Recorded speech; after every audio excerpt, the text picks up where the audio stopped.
She. Sanitation, health and environment.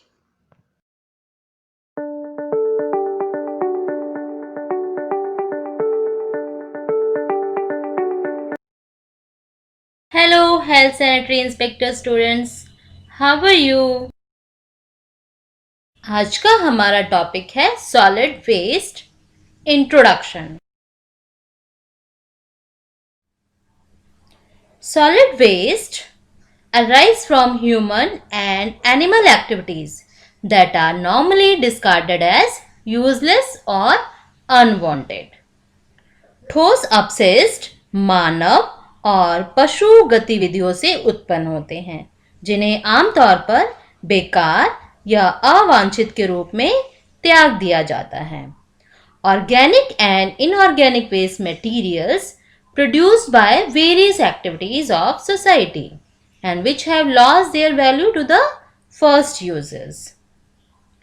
समाज की विभिन्न गतिविधियों द्वारा उत्पादित जैविक और अजैविक अपशिष्ट पदार्थ जो पहले उपयोगकर्ता के लिए अपना मूल्य खो चुके हैं, ठोस अपशिष्ट कहलाते हैं।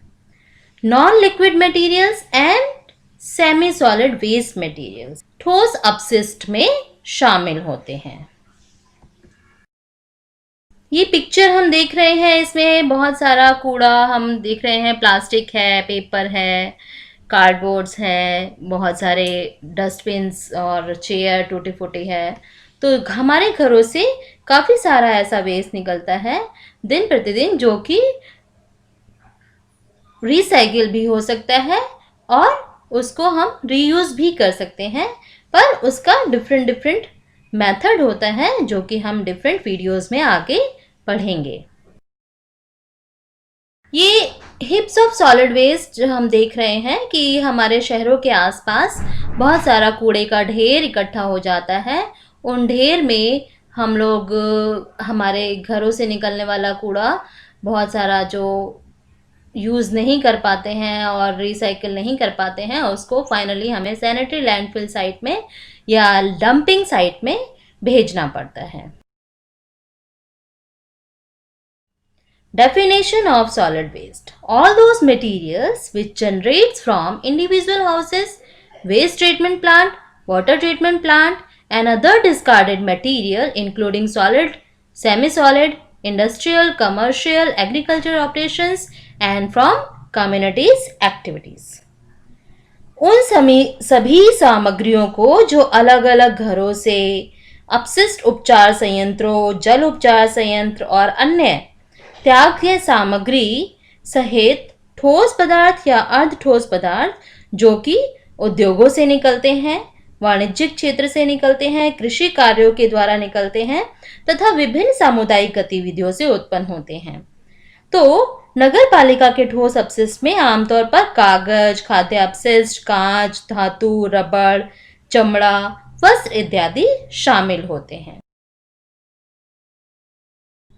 ठोस अपशिष्ट व त्याज्य सामग्री जो भी हैं वो कहाँ से निकल रही हैं, ठोस रूप में है या अर्ध ठोस रूप में है। सबसे पहला है कम्युनिटी एक्टिविटीज़, हमारे सामुदायिक एक्टिविटीज़ हैं। नेक्स्ट, वेस्ट ट्रीटमेंट प्लांट, हमारे जितने भी तरीके के वेस्ट निकल रहे हैं, इंडस्ट्रीज से निकल रहे हैं या ह्यूमन एक्सक्रीटा, मनुष्य का मल निकल रहा है, तो उसका जो सॉलिड या सेमी सॉलिड फॉर्म है वो हमारा ठोस अपशिष्ट में शामिल होता है। इंडिविजुअल हाउसेज, हमारे घरों से दिन प्रतिदिन कूड़ा या सब्जियों के छिलके हों, फलों के छिलके हों या कोई मटेरियल हम लेके आए हैं उसका प्लास्टिक का डब्बा है इत्यादि, ये हमारे घरों से कूड़ा निकलता है। वाटर ट्रीटमेंट प्लांट, जैसे कि हम रिवर से पानी ले रहे हैं, उसको ट्रीट कर रहे हैं, उसके बाद हम अपने घरों में सप्लाई के लिए लेके आते हैं। हम वाटर जब हम रिवर से ले रहे हैं, रिवर नॉर्मली है कि ओपन सरफेस होता है, तो उसमें कूड़ा करकट जो भी आसपास से उड़ता हुआ या फिर बहुत सारे रिचुअल्स ऐसे हैं जिनकी वजह से नदी में हम लोग कूड़ा फेंक देते हैं, तो वो सारा का सारा भी इकट्ठा होता है और हम वाटर ट्रीटमेंट प्लांट में एक साइड में ट्रीटमेंट से पहले ही स्क्रीनिंग टाइम में उसको सेग्रीगेट कर लेते हैं। इंडस्ट्रीज, डिफरेंट इंडस्ट्रीज हैं जहाँ से कूड़ा निकलता है और उनको हम या तो सॉलिड फॉर्म में हो या सेमी सॉलिड फॉर्म में हो, ये हमारा ठोस अपशिष्ट में शामिल होते हैं। कमर्शियल एक्टिविटीज़ हमारी हैं, बाजार हैं, रेस्टोरेंट्स हैं, मॉल्स एक्सेट्राज हैं, जहाँ से दिन प्रतिदिन कूड़े बढ़ने की संभावना बढ़ती जा रही है और निकल भी रहा है, क्योंकि आजकल हम डिस्पोजेबल मटेरियल्स ज़्यादा यूज़ करते हैं। एग्रीकल्चर ऑपरेशन, हम लोगों ने खेती की है, खेत में से जो भी हमारी फसल ली है, उसके बाद उसमें से जो धान निकालने के बाद भूसा वगैरह बचता है, तो गेहूँ निकालने के बाद जो मटेरियल सारा बच जा रहा है वो सारा का सारा हमारा सॉलिड फॉर्म में है।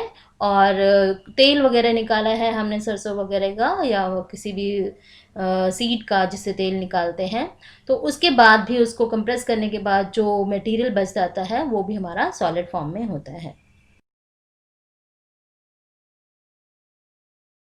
Reasons of increasing solid waste rapidly, आजकल कूड़ा दिन प्रतिदिन बढ़ता ही जा रहा है। उसका सबसे पहला कारण है rising urbanisation.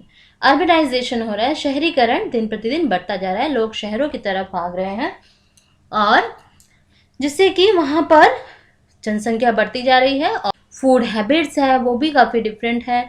Disposable materials use करते हैं, चाहे वो पैकिंग मटेरियल हो या खाने के लिए प्लेट्स वगैरह हों, ग्लासेस हों, तो ये सारा का सारा जो भी हमारा लाइफस्टाइल और फूड हैबिट्स चेंज है उसकी वजह से और राइजिंग अर्बनाइजेशन होने की वजह से सॉलिड वेस्ट में दिन प्रतिदिन बढ़ावा होता जा रहा है।